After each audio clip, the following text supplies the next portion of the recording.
Hello guys, welcome back to my channel, and in today's video I am going to break down all the anti-pigmentation serums I have used in my lifetime. And yes, I have gone through a really bad bout of acne and inflammation in the past, and I have recovered from that. I had multiple pigmentation marks on my face due to acne, that is post acne hyperpigmentation. And yes, I have gone through a lot, and I just thought of sitting down and telling you about all the anti-pigmentation serums I have used. So yeah, let's begin without further. So not all pigmentation serums are same. If you're going to tackle acne or PIH, I would say like usually niacinamide, azelaic acid and alpha arbutin would respond well to it. If you are targeting melasma or hormonal pigmentation, you need strict sunscreen, azelaic acid, tranexamic acid based serums and also long-term consistency. And if you're targeting dullness and texture, it is best treated with AHAs, exfoliation and hydration. And obviously sunscreen is non-negotiable in all these three categories. So let's begin with the first and foremost serum which I am going to talk in today's video, and that is the ordinary niacinamide 10% and zinc 1%. Now this is the most beginner friendly serum which I can recommend to all of you, and this is quite affordable. It helps control oil and reduce acne inflammation also, because it has zinc PCA, so it reduces pigmentation transfer and strengthens the skin's barrier. Now it is best suited for acne marks, oily skin, enlarged pores, beginner pigmentation care. And the possible issue it can pill under skincare, and some people may purge initially because some people are also not very comfortable with niacinamide.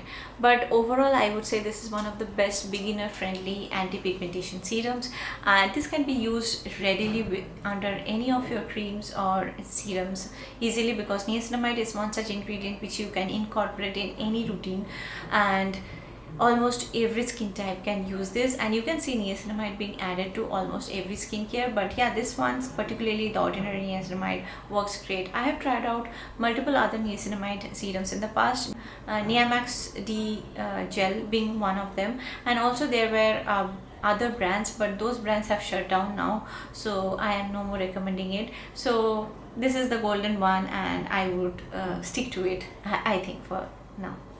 Now the next pigmentation serum, anti-pigmentation serum which I would talk about is the Beauty of Joseon Glow Dip Serum with rice and alpha arbutin. Apart from this, the ordinary alpha arbutin is also equally effective. I don't have the ordinary alpha arbutin with me, but yeah, the star ingredients in both of these serums are alpha arbutin obviously, and the advantage is it's slow down melanin production and helps fade dark spots gently. And the rice extract in BOG serum also brightens and hydrates dull skin, and in ordinary you have hyaluronic acid which obviously hydrates and reduces dryness from actives. So both of this, like ordinary alpha arbutin and the BOG alpha arbutin serum, are suited for uneven skin tone, tanning, early pigmentation, and if you have sensitive skin. And the only possible issues with these serums are obviously these work slowly and needs consistent sunscreen use. Overall, I would say these are excellent gentle brightening serums for beginners. Now next one I would say is the FCL AH Lightening Gel, and I have used it and it has helped me reduce the anti-pigmentation mark to such a good extent. Now it has glycolic acid, it exfoliates pigmented dead skin cells and improves glow. It also has lactic acid which gently resurfaces skin while hydrating slightly. So the advantage with AHs is it improves texture, it improves dullness, and also it improves superficial pigmentation. So it is best suited for texture, dull skin, tanning and rough uneven skin. And the possible issue with it is it can irritate sensitive skin, and you must use sunscreen carefully. If you're expecting quickest results, I would say the FCL AHA lotion was the quickest in showing its effectiveness, but you need to be very careful with it, because I had shared this with my mom and she had sensitivity towards it, and obviously I had to ask her to stop using it. But for me it was not sensitive. I was not using it every single day. I was using it once in 2 days. I was always using it after applying my cream onto my face. Sometimes I used to skip it later on when my face was used to it. But yeah, I would definitely recommend this, and don't go for the hydroquinone one. There are two variants. What I am recommending here is is over the counter one and you don't need a prescription. So this is the FCL AHA Lightening. Which I want to talk about is the ordinary azelaic acid suspension. I've also talked about azelaic acid, like the pharmacy azelaic acid, which I have made multiple videos in the past, and those videos are like the most watched videos in my channel. So azelaic acid is one such ingredient which is quite underrated, and it actually helps in treating acne, it helps in treating redness and pigmentation simultaneously. So this is why dermatologists recommend azelaic acid, and it is one of the best ingredients for post acne marks, redness, even melasma support and sensitive acne prone skin. It is best suited for acne pigmentation, redness, rosacea prone skin and sensitive skin. And the possible issue is slight tingling, because if you start off with azelaic acid, especially with 5%, you will see a slight tingling sensation. Like if you start with 10%, if you start with 5%, there is no tingling sensation. But if you start with 10%, you can feel a little bit of grittiness, and even with the ordinary you can feel a little bit of grittiness. It is a silicone texture and it might not suit everyone, but you can go for the other azelaic acid, the pharmacy azelaic acid, which are available in India. So it is one of the best dermatologists love pigmentation ingredients, azelaic acid. Okay, the fifth one which I am going to talk about is the eclat fade out pigmentation correction serum. It also worked wonders on my skin, and it helps target stubborn pigmentation and melasma. That is because it has tranexamic acid, and it also has alpha arbutin, which helps in fading dark spots gradually. It also has niacinamide. It improves barrier while brightening skin. So it is best for stubborn pigmentation, melasma support and acne marks. Now the possible issue is it needs patience and consistency, but overall I would say it is a good multi-ingredient pigmentation serum.